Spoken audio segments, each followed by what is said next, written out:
Perfect. Okay. Hanit ma'am, shall we start? Hi, Anu. Okay. Good afternoon, everyone.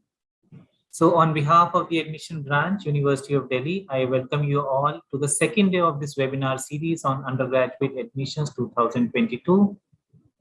As always, University of Delhi has taken various initiatives to help the prospective students who are willing to join University of Delhi. This webinar series aims to spread awareness about the admission process at University of Delhi and to clear the doubts of the candidate. So we started this webinar series yesterday where we talked about the undergraduate admissions and the common seat allocation system. Today we'll talk about the undergraduate curriculum framework. Tomorrow, Thursday, September 29th, we are going to talk about admissions under extracurricular activities and sports and supernumerary quota.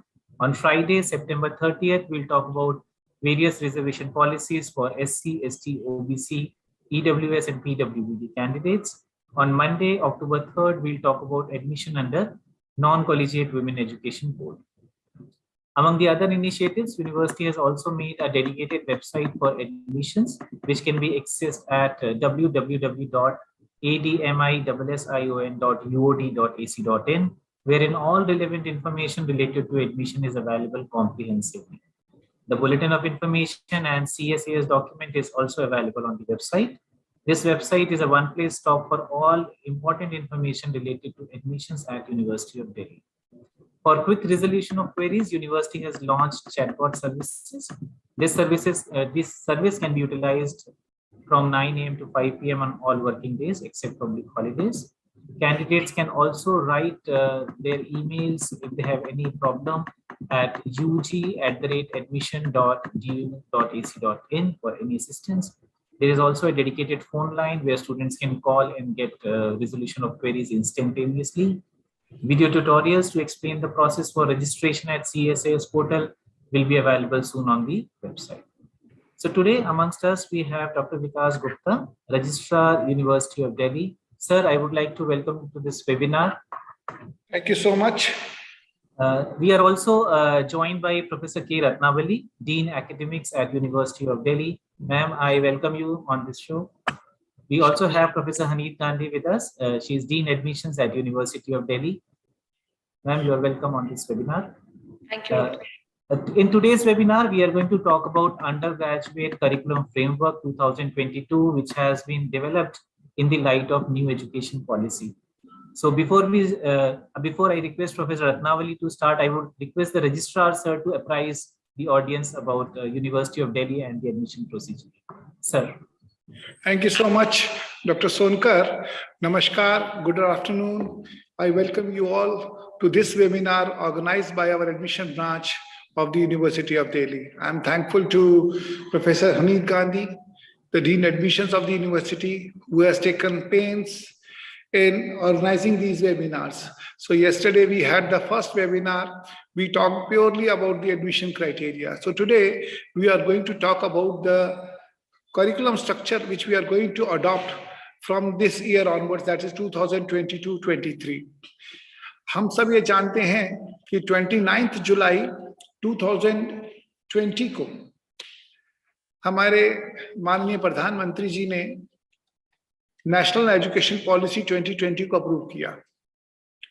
उसके प्रावधान के तहत काफी चीजें नई introduce करने की कोशिश की गई है और दिल्ली यूनिवर्सिटी की एकेडमिक काउंसिल और एग्जीक्यूटिव काउंसिल ने इसको अडॉप्ट किया कि 2022-23 से हमारा जो भी करिकुलम स्ट्रक्चर होगा that will be based on national education policy 2020। तो इस साल के जो हमारे बच्चे हमारे फर्स्ट ईयर के करिकुलम के आएंगे वो लोग एक नए स्ट्रक्चर में आएंगे जिसमें बहुत सारे कंपोनेंट्स हैं, जहाँ पे डिसिप्लिन स्पेसिफिक कोर्सेज भी होंगे, जनरल इलेक्टिव कोर्सेज भी होंगे, हमारे एबिलिटी एनहांसमेंट कोर्सेज भी होंगे, स्किल एनहांसमेंट कोर्सेज भी होंगे, वैल्यू एडिशन कोर्सेज भी होंगे, अलग अलग तरीके के कोर्सेज हैं, अलग अलग तरीके के प्रावधान हैं, लैंग्वेजेस हैं जो हम इसमें ऑफर करेंगे।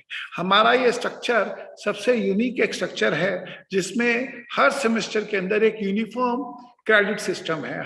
Every semester is of 22 credits और इसके अंदर हमारी एक विशेषता ये भी है कि स्लो लर्नर्स और फास्ट लर्नर्स के लिए भी इसमें एक प्रावधान क्रिएट किया गया है कि वो चाहें तो एक सेमेस्टर के अंदर 18 क्रेडिट तक ले सकते हैं और एक सेमेस्टर में चाहें तो 26 क्रेडिट ले सकते हैं, यानी कि 4 क्रेडिट का हमने उनको प्रावधान दिया है कि जिससे कि वो स्लोली लर्न कर सकें।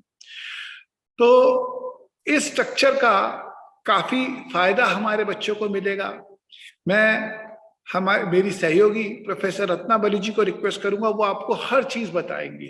हमारे ऑनर्स कोर्सेज के लिए क्या कंपोनेंट है, हमारे पास कोर्सेज के लिए क्या कंपोनेंट है। और ये प्रोग्राम इस बार जैसे है कि जो सबसे बड़ा, मैं आप लोगों के डाउट्स क्लियर कर दूं कि जैसे पिछले सालों में 3 साल में ऑनर्स की डिग्री मिलती थी, इस साल इस कोर्स में भी आपको 3 साल की ऑनर्स डिग्री मिलेगी।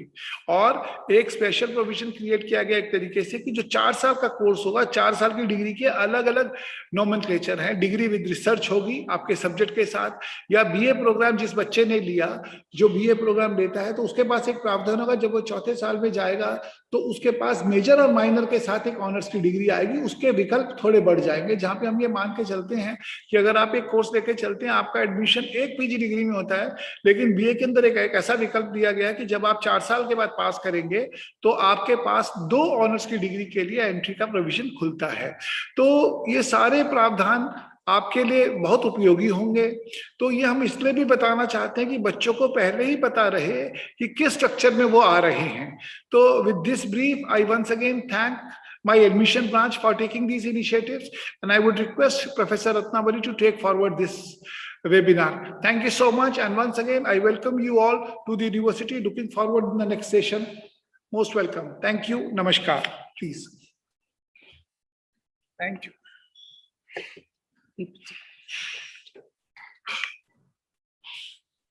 Namaskar. Good afternoon, everyone. First of all, I would like to extend a very warm welcome to all the candidates who have applied for the University of Delhi.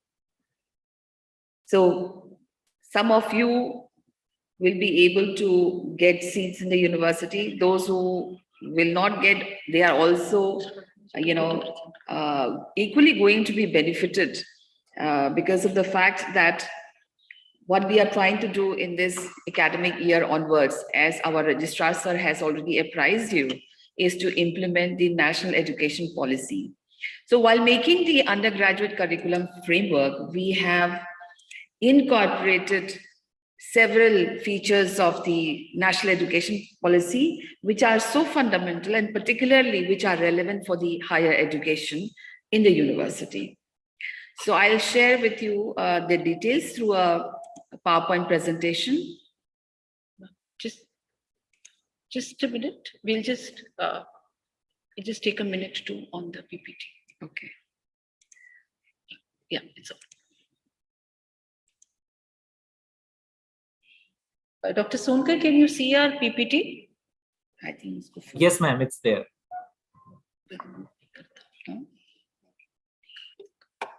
Okay. Okay. Is this size visible or should I enlarge it? Please let me know. Dr. Sonkar? Yes, ma'am.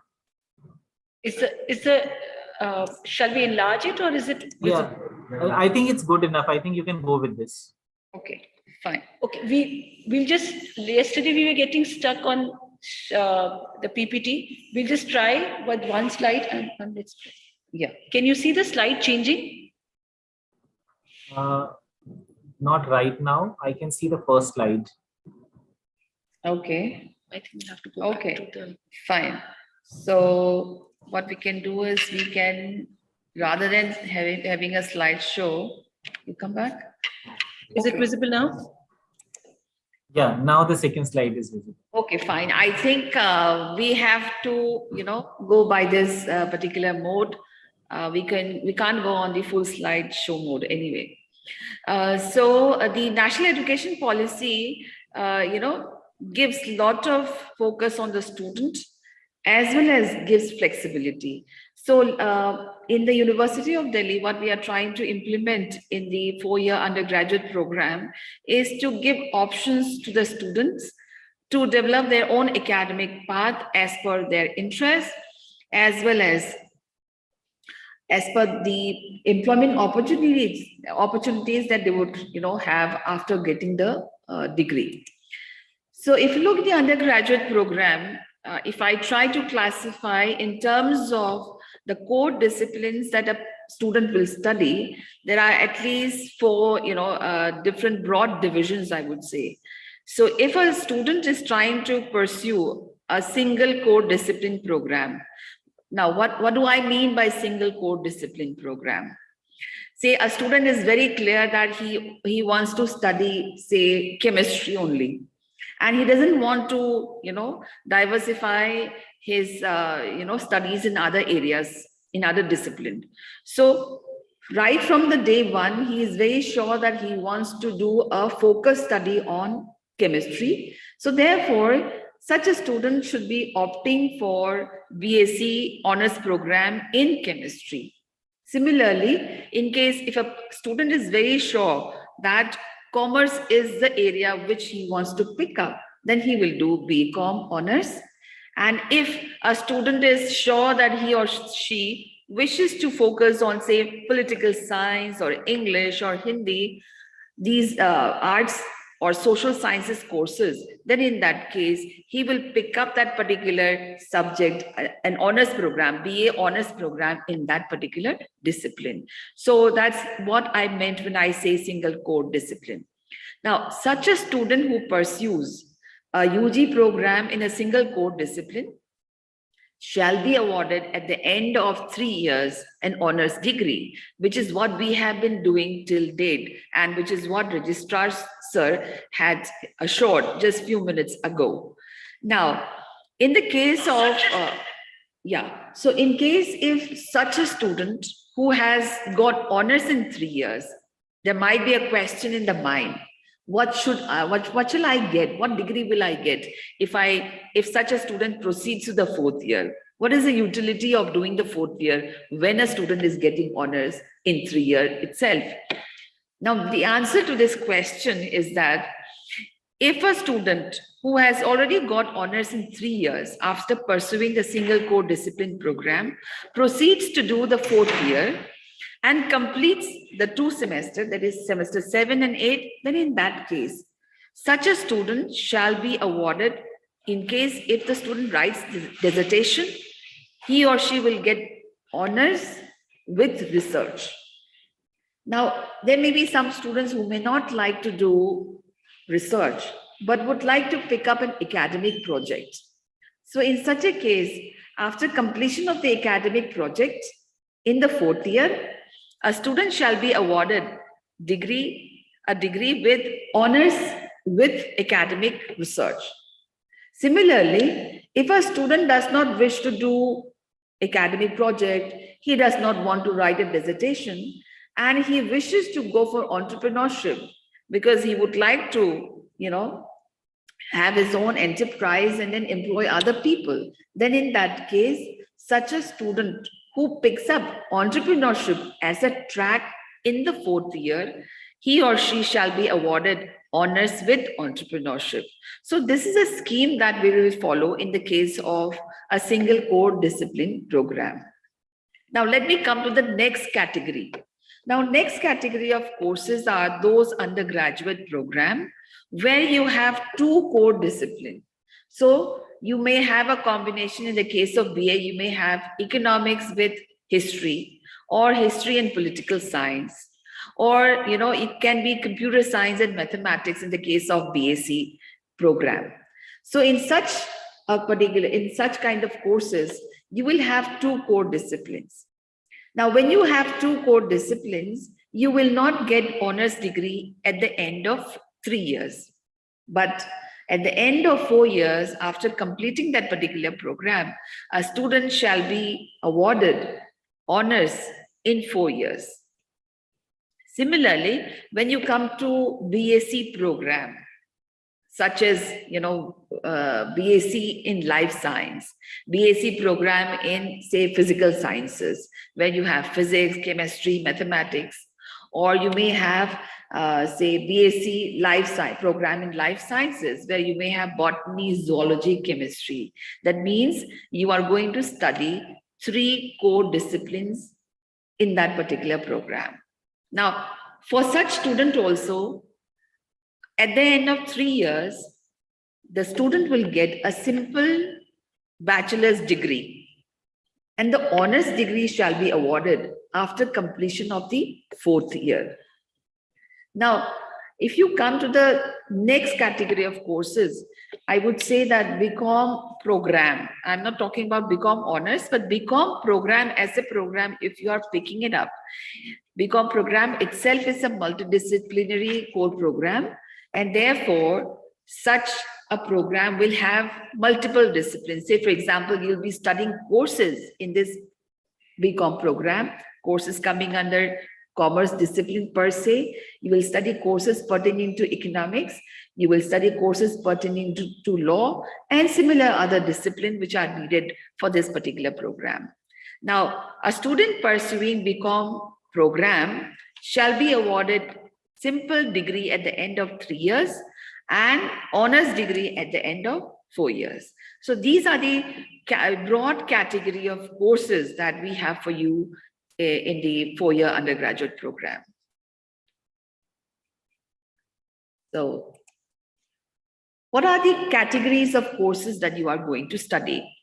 Now, you will, as I have mentioned, that there will be core courses. So DSE, the full form is Discipline Specific Core. Discipline Specific Core courses will be those courses of that core discipline that you are learning. And these are compulsory courses to be studied because you have to have a conceptual grounding in that particular discipline. So therefore, mandatorily, any student who is enrolled in a 4-year undergraduate program has to study the discipline specific core courses. Secondly, you have second type of courses pertaining to the same core discipline, which we call as discipline specific electives, DSE. So discipline specific electives, as the name suggests, it's a pool of elective courses of the core discipline from which you will be able to choose one in each semester, one or more. Because if you look at the structure that we have for you for the undergraduate program, discipline specific electives shall be offered from the 3rd semester onwards till the 8th semester. So from 3rd semester to the 6th semester, you may opt for one discipline specific elective in each semester. And from 7th to 8th semester, you will have 3 discipline specific electives per semester in the 7th and 8th semester. Now, it's always a pool, so you will have choices which will also ensure that you are able to develop your specialization in a particular domain of that core discipline.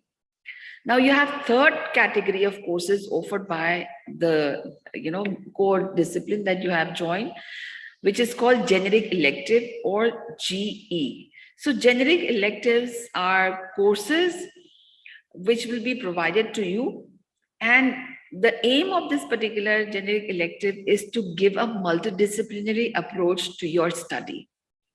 Now, when we say that multidisciplinary approach, that can be brought about only if you are able to study those courses which are offered by other discipline than the one which you are studying as a core. So therefore, if you are, say, studying a paper, you have picked up, say, BSc Physics honors, that means all the core subject that you will be studying is of physics discipline. So in the case of, in such a kind of program, generic elective will be a provision given to you so that you are able to pick up courses from some other discipline. So maybe you may think of doing, say, for instance, you may think that statistical analysis is something which is required to be studied, because ultimately when you do experiments, you need to analyze the data. So you might think of picking up a particular course offered by the statistics department from the discipline of statistics so that you are able to analyze the data properly. So that means you are trying to enhance your capability as well as you are able to get the allied knowledge which are required to equip you with the relevant knowledge. So generic electives will be chosen from the courses which are offered by disciplines other than the parent or the core discipline that you have chosen, right? Now coming to the next set of courses. Now let me just remind you that these three courses, that is discipline specific core, discipline specific elective, and generic elective, will be for 4 credit. Okay. Now coming to the next set of courses, you have 3 courses. That is ability enhancement course, which is in short written as AEC. Then you have skill enhancement courses and you have value addition courses. Now, as you all know, that the national education policy tries to bring in multidisciplinary and holistic education. So in order to provide that holistic education, it is very important that all these courses are also brought as part of the undergraduate program. So and these 3 courses, these 3 categories of courses are for 2 credits each. So you have to choose in the relevant semesters these courses, which I will be showing you through the structure in few minutes.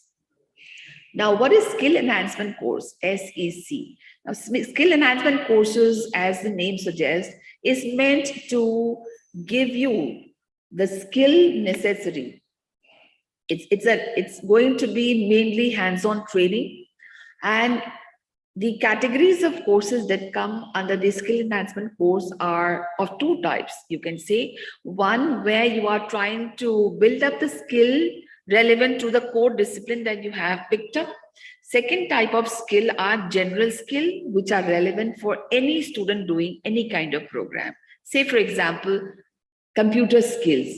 I think computer is something, which every student needs to know. So computer skill. Number 2, when we talk about communication skill, which is something every person needs when you are going to interact with people, when you are going to present yourself to your interviewers and so on. So therefore, communication skill, computer skills, etc. are courses which are trying to provide, general skill or kind of, you can say, life skills.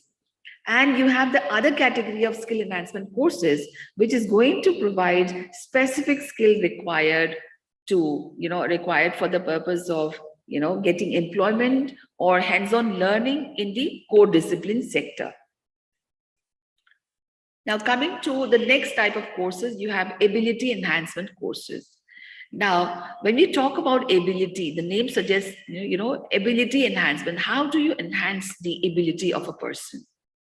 Now, if you are able to know more languages than your own mother tongue, that is going to enhance your ability to communicate, interact, and work in those regions where the other language is prevalent.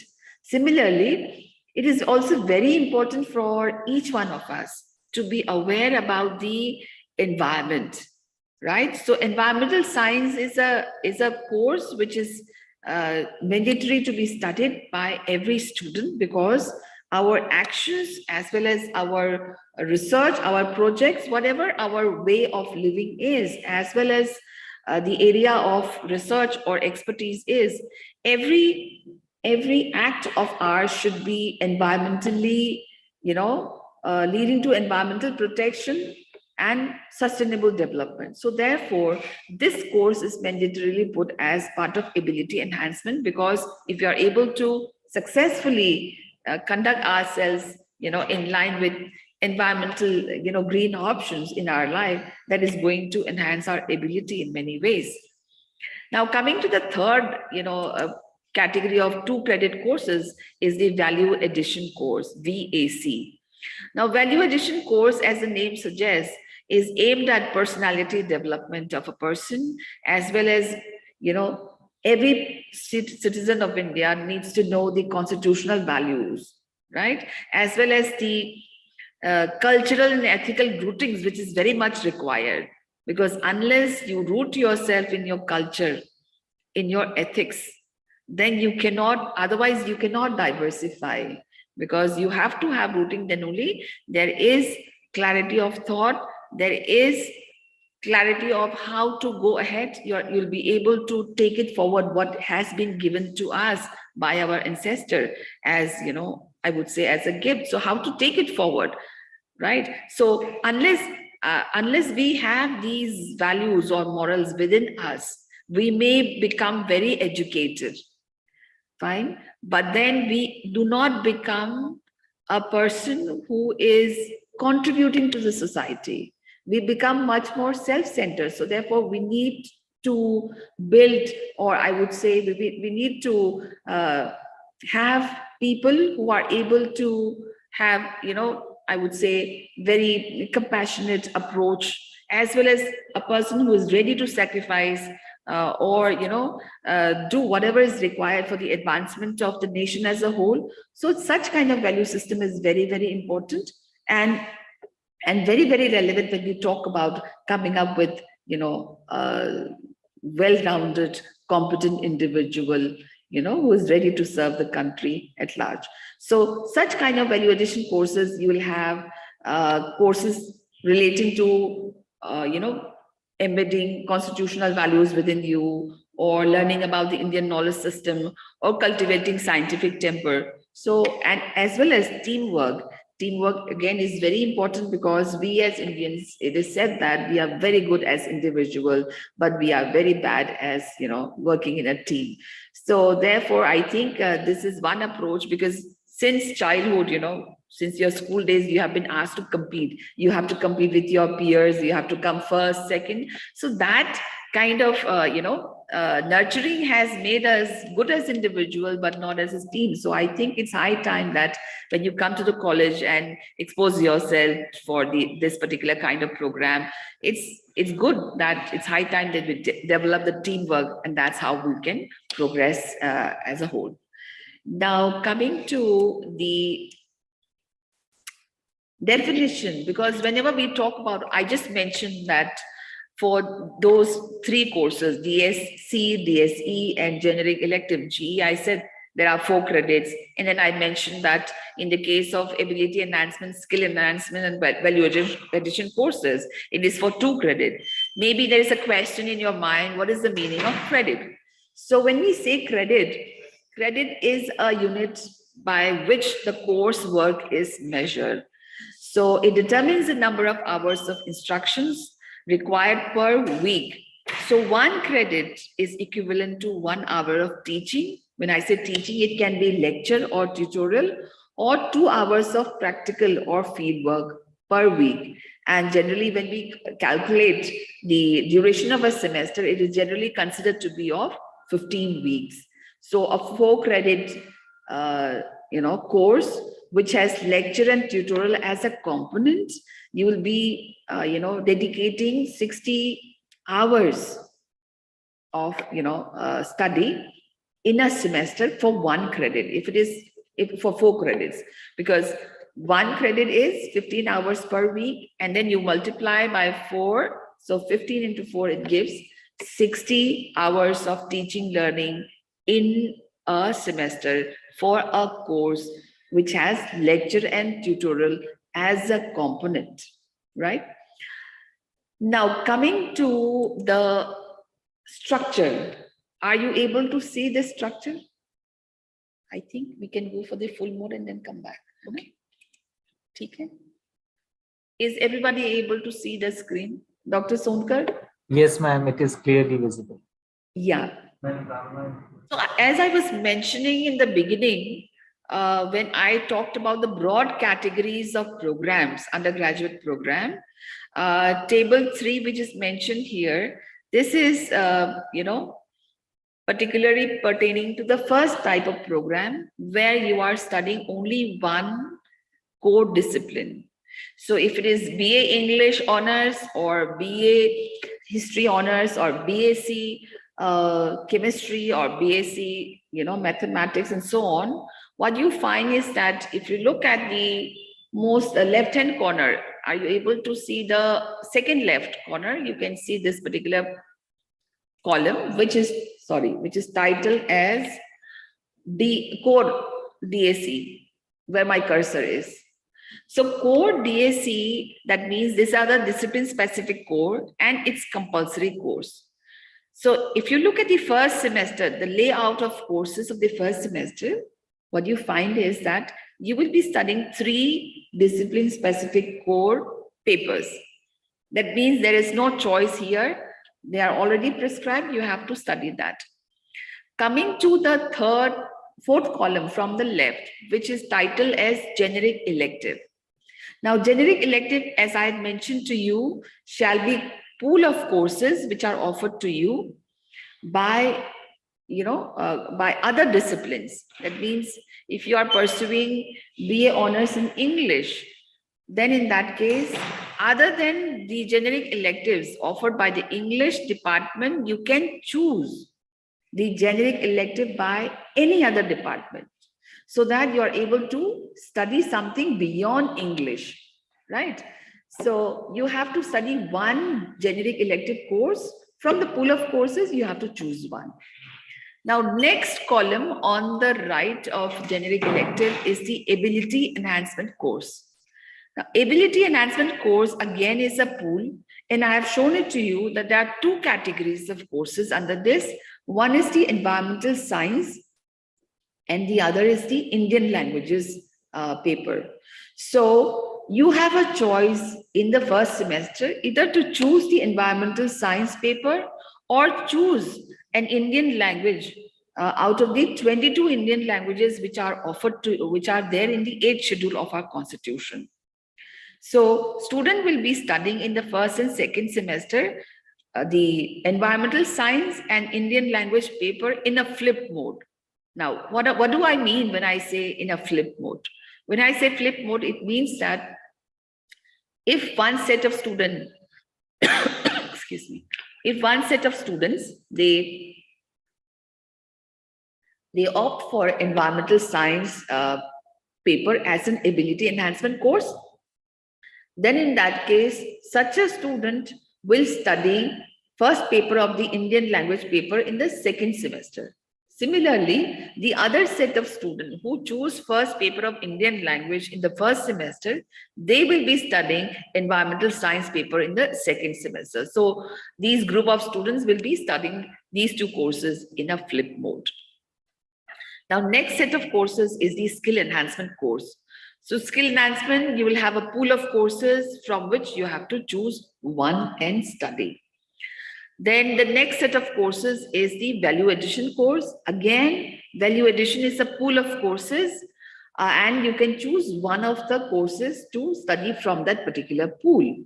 Now, if you look at the first semester, it comprises of 7 courses. 7 courses, that is 3 discipline specific course, 1 generic elective, 1 ability enhancement, 1 skill enhancement course, and 1 value addition course. In all, 7 courses are there, and the total credit you will earn at the end of first semester is 22 credits. Now, as Registrar Sir had apprised you all, every student has the flexibility of choosing 4 credit less, choosing to study 4 credit less or 4 credit more. So if you feel that you are a slow learner, or maybe you feel that, I want to have a little relaxed first semester and then maybe, have a rigorous study in the second year, right? Then you can choose 4 less credit, right? To study. You can choose to study 4 less credit than what is given. Then the requisite number of credits. Similarly, if you feel that you are a fast learner, or maybe you want to, earn more credit, maybe there are 2 skill enhancement courses you have your eye on, and you feel that why not study both of them, is just for 2 credits. So maybe you can think of, doing 1 more extra skill enhancement course rather than just studying 1 skill enhancement course. So it's up to you. You can earn an extra 4 credit more per semester. But otherwise, there is no compulsion. If you just want to go by what is prescribed, you can just earn 22 credits and move ahead. Now, coming to the second semester, just as the pattern we followed in the first semester, it's a replication of the same in the second semester. So you will study 3 core courses. You will choose 1 generic elective course, 1 ability enhancement, 1 skill enhancement course, 1 value addition course from the pool, and again earn 22 credits. Now, as the National Education Policy talks about multiple entry and exit, there is a provision for those students who would like to exit after completion of the first year. Now, in order to get undergraduate certificate at the end of first year, a student has to mandatorily secure 44 credits. Now, one may ask a question that there was a flexibility to earn less credit. That means you could earn up to 18 credits. So how can I get 44 credits? Fine. So that means in the second semester, if you want to exit after the first year, it is recommended that you should not earn less credit, because unless you get the total 44 credits, you cannot be awarded the undergraduate certificate, right? So therefore, awarding a certificate, you require the requisite credit of 44. However, if you want to talk about academic progression in your own pace, you may earn 4 less credit, but otherwise, if you want the certificate, you have to have 44 credits at the end of first year. Now, coming to the second year, that is third semester and fourth semester of the program, you still have to study 3 core papers, and you have the introduction of discipline-specific elective. Now, many times what we find is that students may have opted a particular, course, a particular discipline, but later on they may not find very interesting. So maybe they would like to diversify. Maybe the generic elective course he or she has chosen from the other discipline, he finds it much more interesting and he would like to develop or learn more courses under that particular discipline. So therefore, in the third and fourth semester, there is a choice given to a student, either to go for a discipline-specific elective course or to opt for generic elective, which will be belonging to some other discipline. Whereas discipline-specific elective will be the same discipline as the core discipline. So if I try to, illustrate through an example, say a student who is studying, say, botany, fine, a student studying botany honors may find that he or she would like to go on for, say, biochemistry kind of, area of specialization. And he or she may think that studying more papers on chemistry will be helpful to him or her. So therefore, because in any case, you will be studying core disciplines and you will have options to choose discipline-specific elective in the subsequent semester.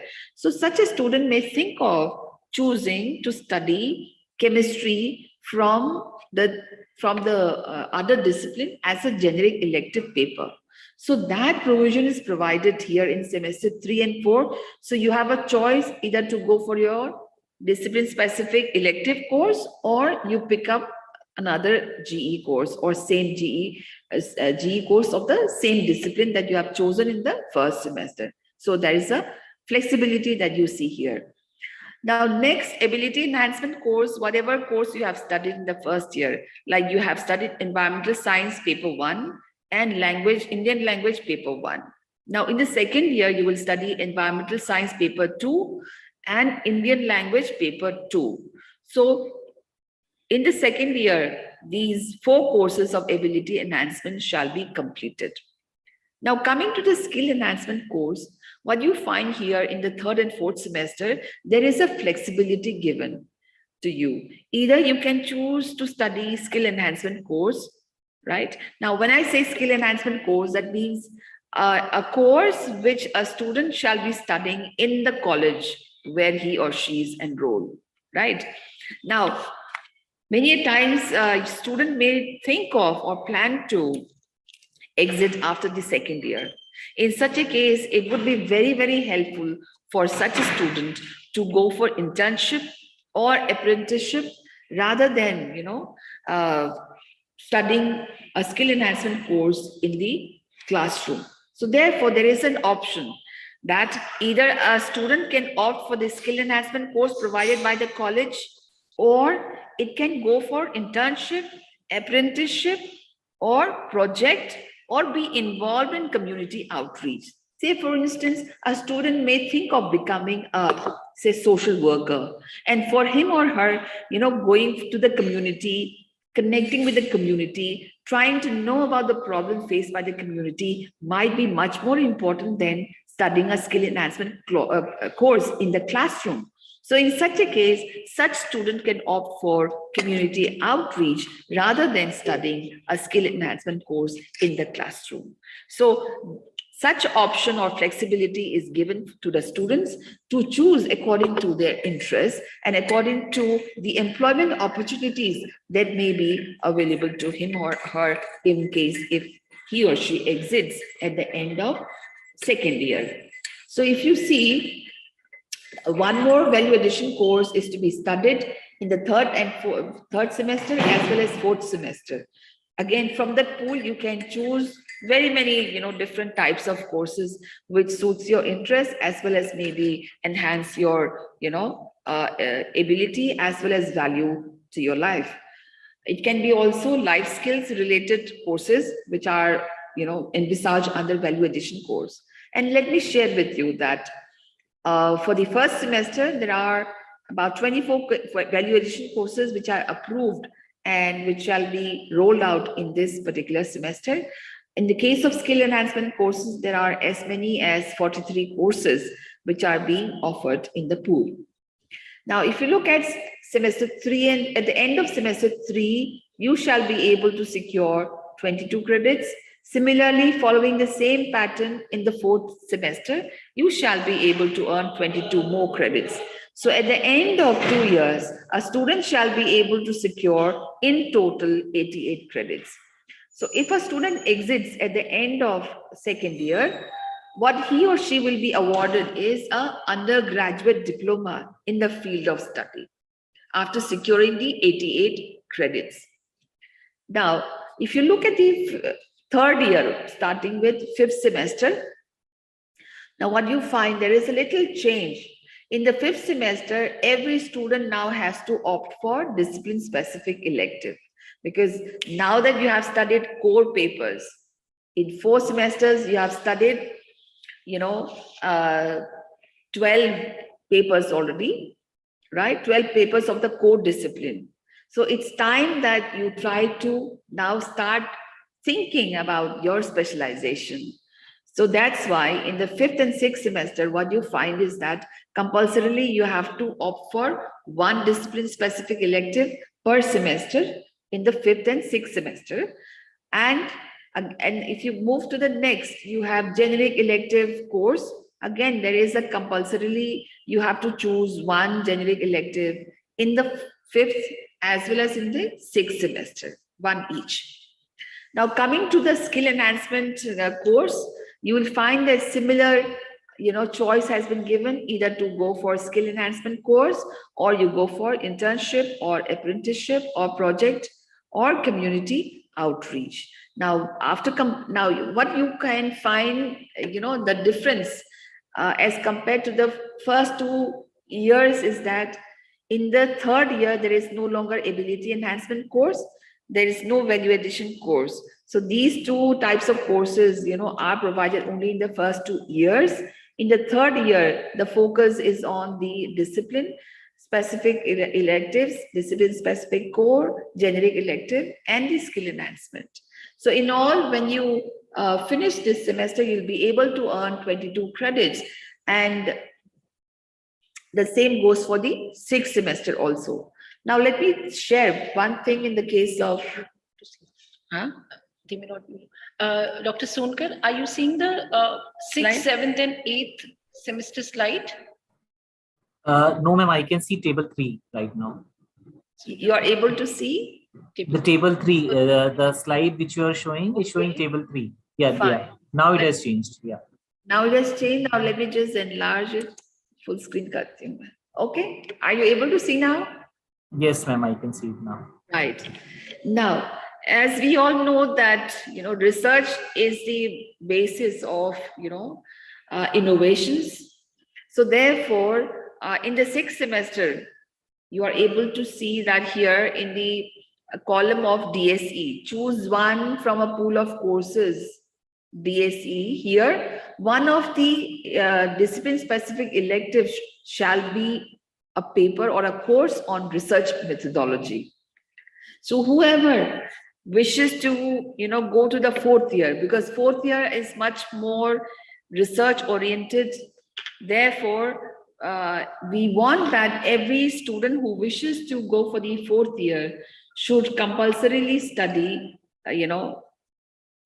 it's not compulsory, but we would advise that every student opt for research methodology as a discipline-specific elective in the 6th semester, because it will be there in the discipline-specific elective pool.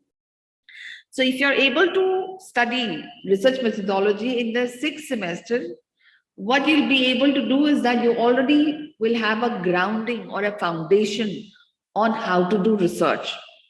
And if you come to, because ultimately in the 7th and 8th semester, you may have to write a dissertation unless you opt for academic project or entrepreneurship. So building those important foundation on research methodology prior to coming to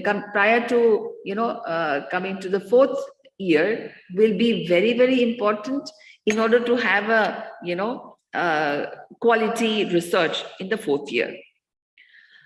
Now, if a student exits at the end of 3 years, what you find is that a student shall be awarded bachelor of BA or BSc honors after securing the requisite 132 credits, right? So this is only for such kind of programs where you are studying only one core discipline. Fine.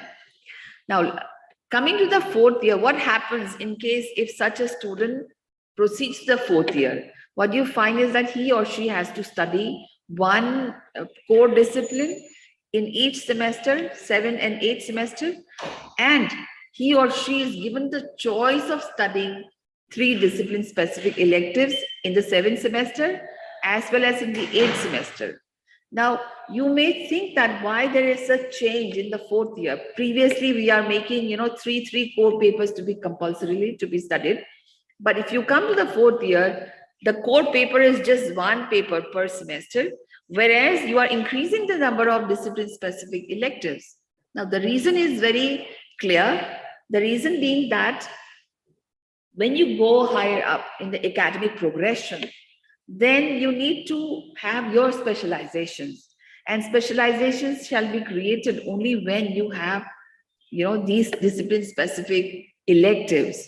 Say, for example, you may be pursuing, say, BSc honors in physics, but then in physics, within physics, there are so many domains. You have optics, you have thermodynamics, you have mechanics, fine? So nuclear physics and so on. So which area would you like to specialize? That specialization is possible only when you are able to have choices under the discipline-specific electives, so that every student going to the 4th year is able to opt those courses which are going to give him that kind of specialization in the area of his interest within the physics discipline. So this is how we have categorized, because once you say that it is discipline-specific core, it becomes a compulsory paper. So compulsory paper number is reduced, electives have been increased to give that kind of specialization which is required. Now, many a times students are driven by their peer group. So a student previously may think of not going for the 4th year. So in that case, he or she may not have opted for research methodology in the 6th semester.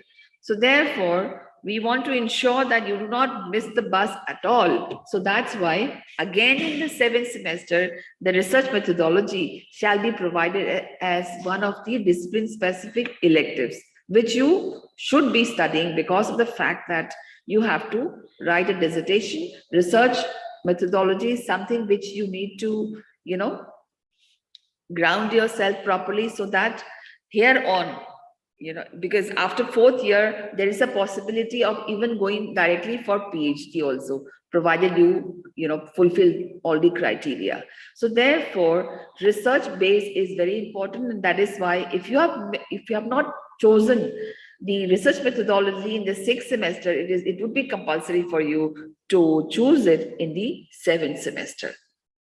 Now, as I had mentioned in the beginning of my presentation, that in the 4th year, you have 3 tracks which are available. One, if you come to the second column from the right side, either a student can write dissertation on the major discipline or minor discipline. I shall explain to you in a few minutes what is major and what is minor. Or a student can pick up academic project, or a student can also pick up entrepreneurship.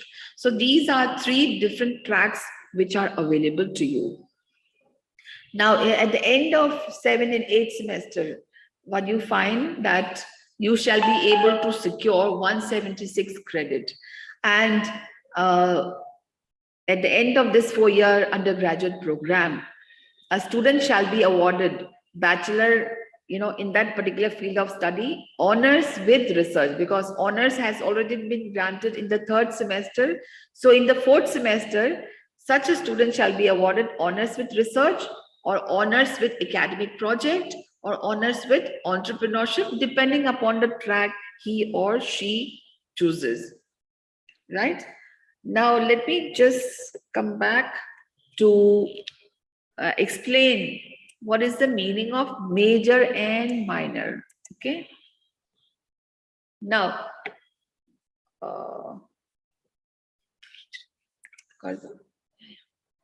is it visible? The next slide, which I have shown? Yes, ma'am, it is there. Right.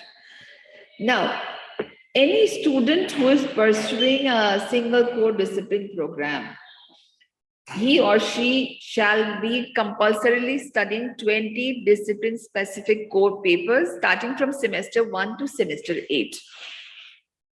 And he or she shall also minimum at least study 2 discipline-specific electives, even though there are 10 discipline-specific electives provided. It's up to the student, but minimum he or she shall be studying 2 discipline-specific electives, right? So in all, a student shall be able to earn 88 credits out of this total of 176 credit.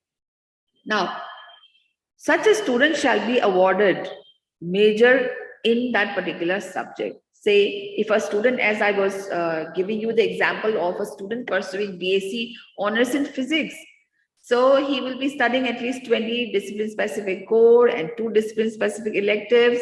In case if he does not choose all the other discipline-specific electives whenever there is a choice, right? So he will be able to get major in that discipline. Now, question arises as to what happens in case if he chooses certain discipline to study in as generic elective courses. Now, such a student who was doing honors in a particular discipline may be able to get a minor in another discipline, provided he or she is able to earn 28 credits from 7 generic elective courses of one discipline. So, for example, I've given you an example here. If a student pursuing BA honors in history chooses to study 7 GE courses of political science out of a total of 10 GE courses, he or she shall be awarded on successful completion of 8 semester major in history and minor in political science. So your degree shall not indicate major and minor, but your mark sheet shall indicate major and minor subject. Now, whenever you have a major and minor in a particular discipline, that opens up the opportunity to pursue a master's program in both these courses. Now, I hope it is clear regarding the single discipline core programs. Now, coming to the multiple discipline program. Now, there may be here, this particular table number 6 is an illustration of an undergraduate program where you are having 3 different core disciplines. So you have discipline A1, B1, and discipline C1. So you can think it can be a BSc course, a BSc program in, say, physical sciences. So you have physics, mathematics, and chemistry. So A1 can be physics, B1 can be mathematics, C1 can be chemistry. So when you study these 3 disciplines as core discipline, from first semester onwards, you will be studying 1 course each of the 3 disciplines up to the 6th semester, right? Now, all the other courses remains the same, whether you talk about generic elective, ability enhancement, skill enhancement, value addition, the same pattern is there for such courses, right? Now, if I come to the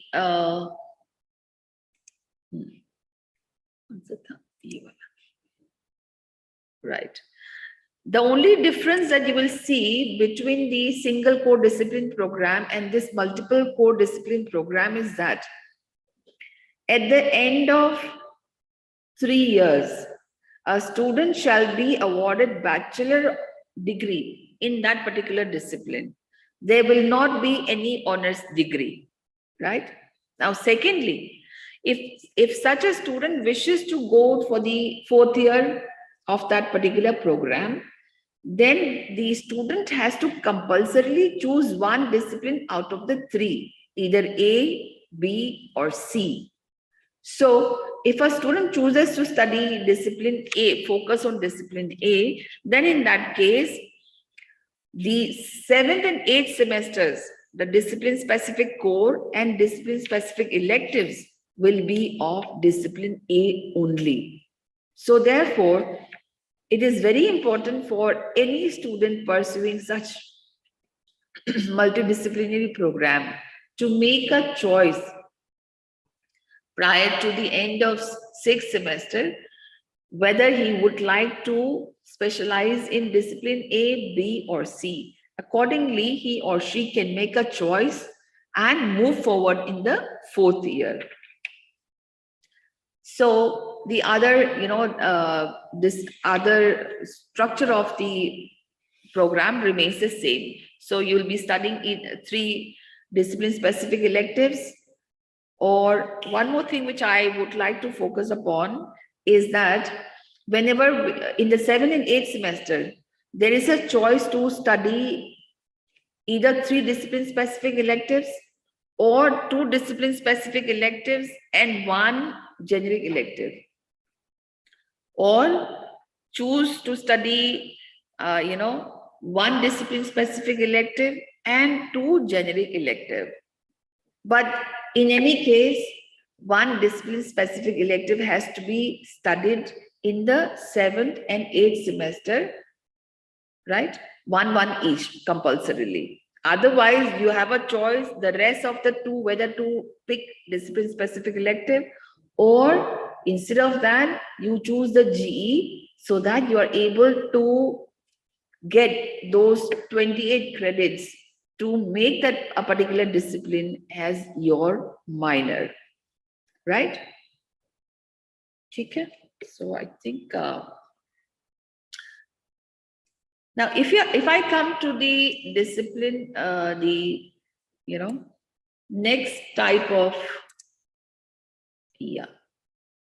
next type of program that you see, which is mainly, this table is mainly pertaining to the BA program, where there are combination of 2 core disciplines. So you may have economics with mathematics combination, You may have in BAc program something like commerce and, mathematics, computer science and mathematics, or you may have something like history and political science.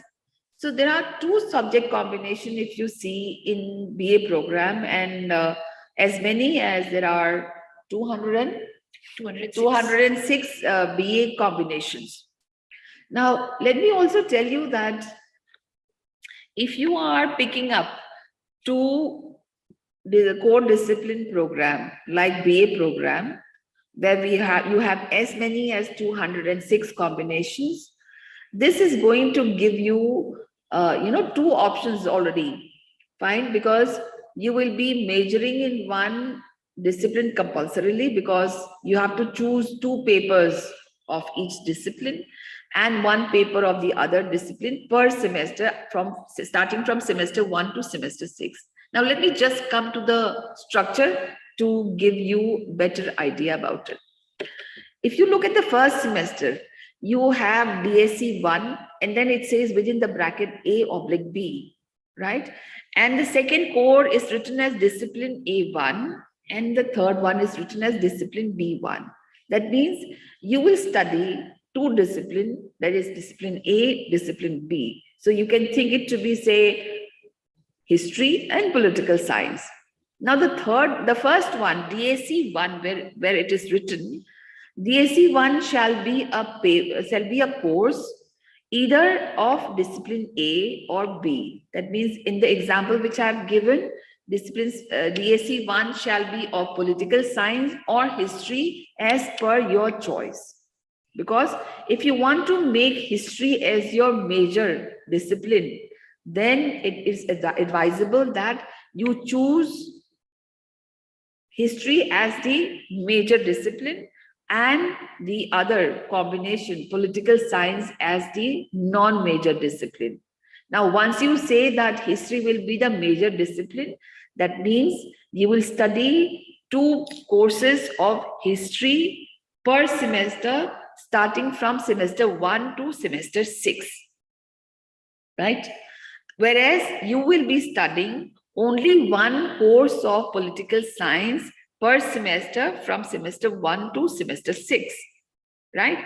So at the end of sixth semester, what you find is that you would have studied 12 courses of history, that is a major discipline, and 6 courses of the political science, which is the non-major discipline. Now let me show you here. If you come to the 5th semester, you can see the, my cursor here. In the 5th semester, there is discipline-specific elective. Now, here in the 5th and 6th semester, you have a choice to choose from the pool, discipline-specific elective. Now, you can choose discipline-specific elective of either history or political science. Now, if you happen to choose one discipline-specific elective of political science, which you have chosen as a non-major discipline, that means you would have studied by the end of 6th semester 7 papers of political science, 6 as core and 1 as an elective. So once you're able to get 7, courses, once you study 7 courses of the political science paper, which you have chosen as non-major, such a discipline will now become your minor, because you need to earn 28 credits to get a minor. So political science paper, the discipline shall become your minor at the end of 4th year. And the history discipline, which you have studied 12 courses, plus you will be studying here on in the 4th semester, your major discipline will be taken forward in the 4th year. So that will become your major, and political science, after studying the 6 core paper and 1 more discipline specific elective in the 5th or 6th semester, will form your minor discipline. So this is how you will proceed in the BA program. Now, such kind of program gives you the multidisciplinary I would say, experience and learning. And at the time when we talk about national education policy, though you need to have an in-depth study in one or more discipline, it is also good to diversify. So just because you don't think that honors program is always better, there may be more doors which can open if you are choosing for BA program also, where you are doing study on particularly focus on 2 subjects. Now, one more thing which I would like to highlight is that in the case of BA program, the generic elective that you see in the first, second, and third, fourth semester, starting from first to fourth semester, that is, if I talk about first and second year, you will find that the generic elective is a pool of generic elective courses which are pertaining to languages. So this is specific, this scheme is specific for BA program and BCom program, right? For BA program and BCom program, the first 4 semesters generic elective shall consist of pool of language courses. From those language courses, a student can opt to study 2 languages, meaning thereby he or she is going to study 2 courses of 1 discipline each. That means if a student chooses, say, English and Hindi, so he will study 2 courses of English and 2 courses of Hindi. There is no compulsoriness to choose English, but if a student wishes to study 2 Indian languages, then in that case, he or she can choose, say, for example, Hindi and Marathi. So 2 papers of Hindi will be studied as well as 2 papers of Marathi. So the generic elective pool is limited for the first 4 semesters for BA program and BCom program. Now, from 5th semester onwards, for such student, the whole pool of GE is open. From 5th onwards, 5th, 6th, whatever GE you wish to choose, you can choose. Whether it is language, non-language, whatever is available in the pool, you can choose from there. So this is one difference that you find in the structure if you compare with the single core discipline program and the 3 core multidisciplinary program, which is generally focusing on the BAc program that you have: life sciences, physical sciences, mathematical sciences, and so on. So for such multidisciplinary program, or even for the BA program or BCom program, the student, after completion of 3 years and after getting the requisite 132 credits, he or she shall be awarded bachelor degree, simple bachelor degree at the end of 3 years, and at the end of 4 years, the student shall be awarded honors in that particular discipline. So whether it is BAc program, BA program, BCom program, all these programs shall be awarded honors degree only in the 4th year after completion and after securing 176 credits.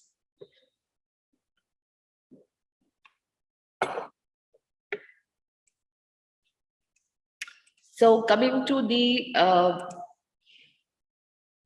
in a multiple core discipline program, the major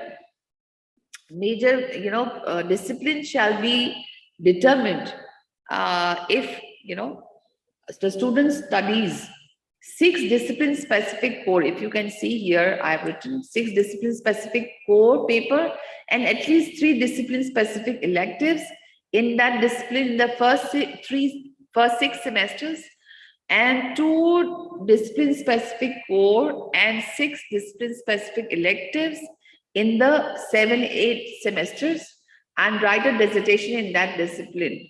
Then only a student shall be able to make that particular course as major discipline. This I am writing specifically in the context of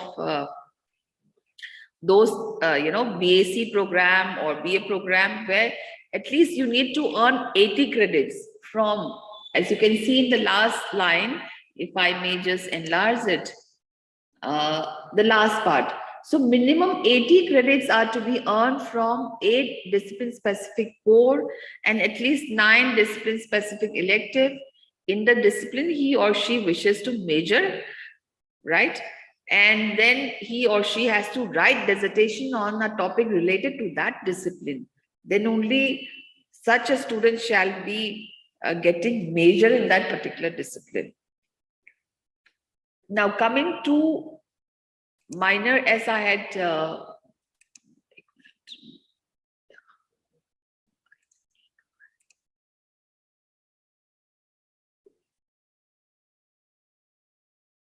no, the title is actually, please ignore the title. It should be minor in multiple core discipline program.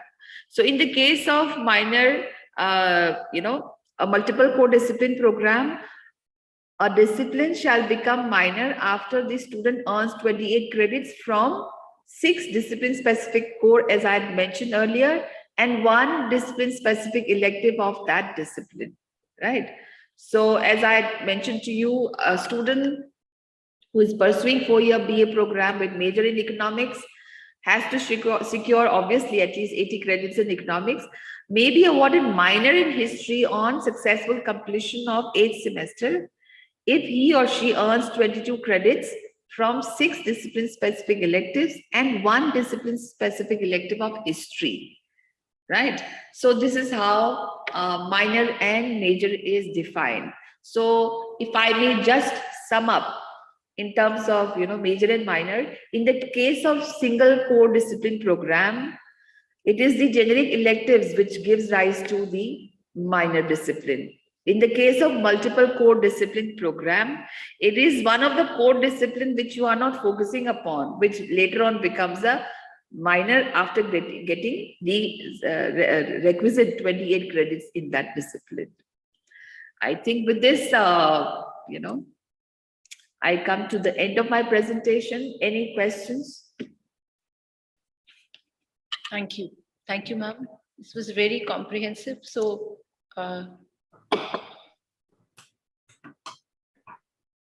yeah. Sonkar, we have questions. In fact, can I ask 1 or 2 questions before we take the questions from the audience? Yeah, sure, ma'am. Please go ahead. So, ma'am, couple of questions being in the admission branch we are getting. One, of course, is about the credit ABC, the academic bank credit. If you could, tell our audience, Yes. What is this about, the academic Right. ABC?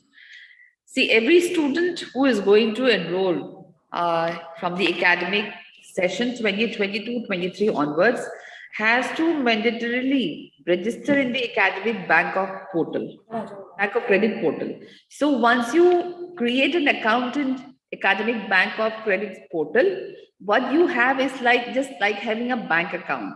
Whenever you are able to clear your courses, like that means you pass the course, say you finish your first semester and you earn 22 credits. Those 22 credits shall be deposited in your ABC account. Similarly, if you are doing any other additional courses where there is credit mobility possible, because if you look at the ABC portal, there are many universities which have already registered. So there is possibility of credit mobility amongst these universities or institutions, and you can take advantage of it. So every semester when you get the credits, that will be deposited, and if you want to exit, then you can redeem those requisite number of credits from your ABC account, and accordingly thereafter award the certificate or diploma or degree accordingly. Yeah, thank you. Welcome. Another question we are getting, because it's mentioned before that, I think we need to also tell our audience that the curriculum undergraduate UGC framework is on our website. It's on the DU website, and it's also been, a hyperlink of the same has also been published on the admission website. So if you need to consult whatever we've presented today, the document is already there on our website.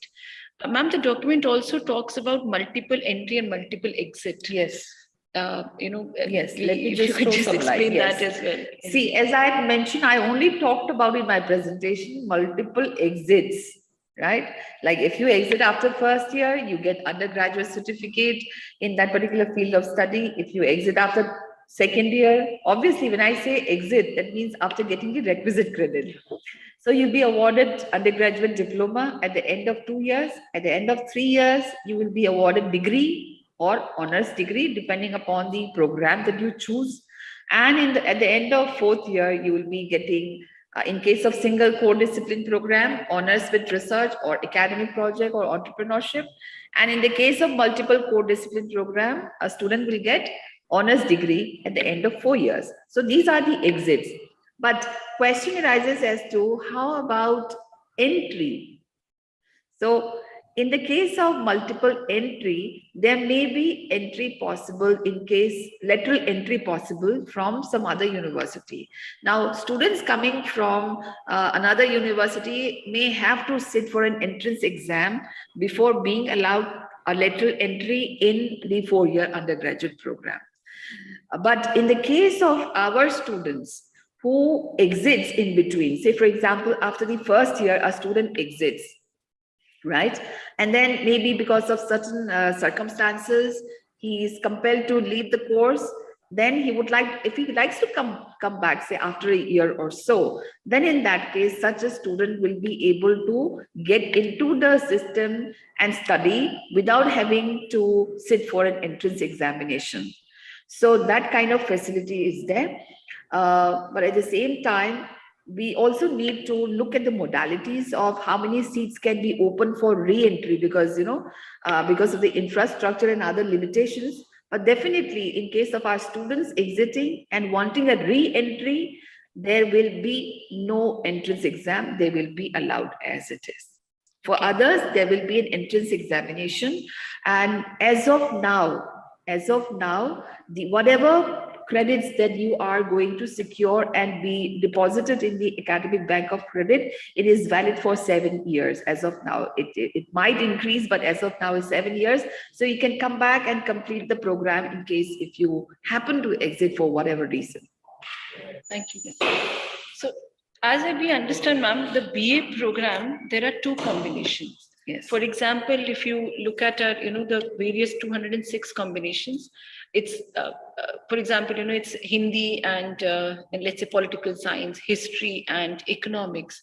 So a lot of people also want to know that, if they clear these BA programs, then, in which discipline can they do their masters? Honors, it is very clear because, there's only one core subject and they would pass with that. Right. What about these BA program? Because there is a provision of choosing 2 disciplines, yes, a major and a minor. So can they do masters in both the subjects, yes, or how would that be? Right. As I had mentioned in my presentation, when you talk about 2 core discipline program, one discipline will definitely be a major discipline because you are choosing to study 2 courses per semester up to the 6th semester. Now, one more thing which I would like to tell is that I'm happy that you have raised this question, that any student who chooses for a combination of, say, BA combination of, say, history and political science, he may have chosen history as a major in the first year. So that means in the first 2 semesters, he is studying 2 papers of history and 1 paper of political science per semester. But maybe after studying the first year, he has a feeling that, he would like to major in political science rather than history. Yeah. So an option shall be given in the 3rd semester, beginning of 3rd semester itself, before you go to the 3rd semester, at the end of 2nd semester, option shall be given to finally take a call, which one of the 2 subjects you want to make it a major. So therefore, in the 3rd semester, that option is again open, but once you choose in the 3rd semester a particular discipline to be your major, that is fixed for the rest of the semesters. So you have to carefully choose. So you get the chance to study the 2 courses in the first year, fine, as per whatever combinations you want to focus upon, 2 papers of which discipline. But 3rd semester you can take a final call, which one you want to major in. So ultimately, when you major in a particular subject and minor in the other discipline, for making the other paper a minor, I would advise that ensure that you are doing 28 credit. You are collecting 28 credits from the other paper. That is possible if you are, say, for example, it's possible that in first two semesters, you have already studied 4 papers, and then you are studying in the rest one. Fine. So that way you will be already having a minor in itself in the other discipline, which you have changed now as a non-major. So once you earn 28 credit, that means study 7 courses of the non-major discipline. Again, you will be minoring. So you have the option of doing your masters in both these 2 disciplines. Oh, that's Okay. quite. Haneet ma'am, there was just some extension of the question which you have asked. It's regarding BA program only. So students want to know that if they have 2 disciplines in BA program and they do it for 4 years, so what degree will they get? It will be just a BA honors degree or BA honors in some specific discipline? Yeah. So as I had mentioned, any BA program at the end of 4 years, they'll get BA honors degree. Fine. But the mark sheet of such a student shall indicate that he or she has majored in one discipline and minored in one. Okay, but the degree remains BA honors. BA honors only. Yeah, okay, yes. fine. That's good. Yeah. That's So there's quite one more question, ma'am, Haneet ma'am, if you allow me to take it. Of course, Yeah, please. it's regarding the skill enhancement courses. So students are very curious to know that will there be some internship also offered in those skill enhancement courses? Yes, skill enhancement courses, they are, basically courses which are meant to provide more hands-on learning. So compulsorily, it will have 50% or more component of practical side. Right. Okay, fine. Yes. And those who are interested in sports and ECA, they also have this query that whether skill papers will also be based upon something related to sports or ECA. Yeah. Because they believe it is also in skill. Yeah. See, we have value addition courses which are based, of sports paper 1 and 2, I guess. It's there in the value addition course. Because I think it's to have a holistic education, you need to have good, sound mind as well as, very healthy body. So sports is also one of the courses that will be offered. Thank you. Thank you so much, ma'am. There's another query about one program which is already running in 4-year mode, which is about Bachelor of Elementary Education. So people are curious to know whether the structure will change there also or it remains the same because it's an existing 4-year program. The BLED program. So I think, a BLED, since I come from the department, perhaps I can take this with my permission. Yes. BLED in any case, NCT it will be soon coming up with an integrated teacher education program, the ITEP. So as soon as that is launched, then perhaps this year BLED remains as it was earlier. And next year, if the structure gets changed, then we will notify it subsequently. There's another very interesting note that I noticed from the YouTube questions. So this, if I can, take this correctly, this person was asking, it's interesting. He said, in case I take a DSC and which is for 4 points, and I don't get it, does it mean that these 4 points are related to securing 100%? If I get 75%, will it reduce my points to 3 credits? No. See, I thought I'll just take this up. I hope the question is clear to all. That if you 4 credits, if it is equivalent to 100 marks, and if you are able to secure 75, does it mean that I'm getting 3 credits? Yes. We do not do a breakup of the course. If you are able to clear or pass in that particular course, you get full 4 credits. Four credits, which when we say 4 credits, is generally indicating number of hours of study you have invested in that particular course. So when you complete it after the mandatory evaluation and assessment, and if you clear that paper, then you get 4 credits. There is no division as such as per the marks secured in that particular course. Yeah. Anything else? I just thought that since it has come, let's just clarify. Any other question, Dr. Sonkar?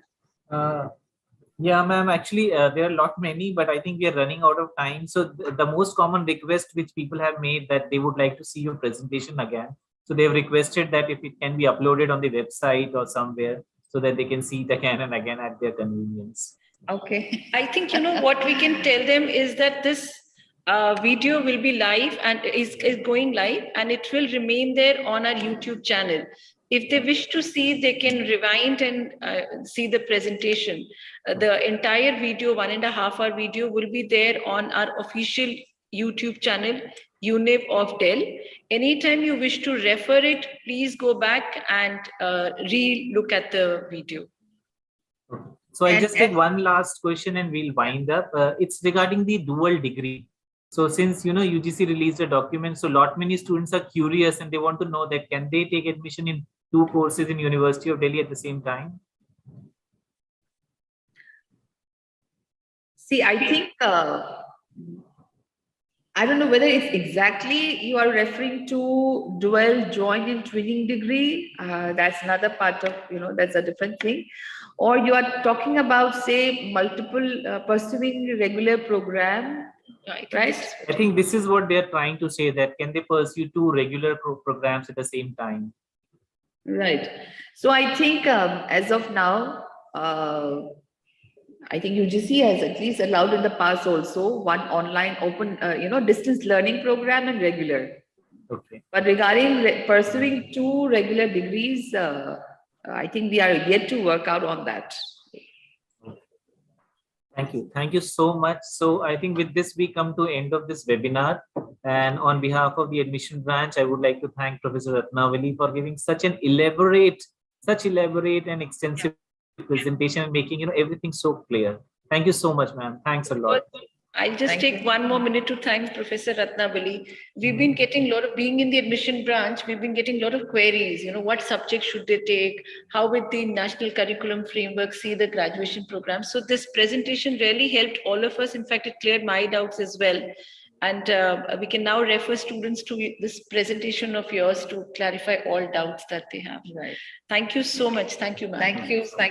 Thank you for having me here and giving me the opportunity to connect to our prospective students and clear their doubts as far as possible. Thank you so much. So just a reminder for the audience that tomorrow again, we'll be meeting at the same time. And if you have any queries regarding sports and ECA games, how their admissions will be done, you're most welcome to join us tomorrow. And on Friday, we will talk about various reservation policies. And on Monday, we will talk about the admissions to National Women Education Board. Thank you so much. See you tomorrow. Thank you.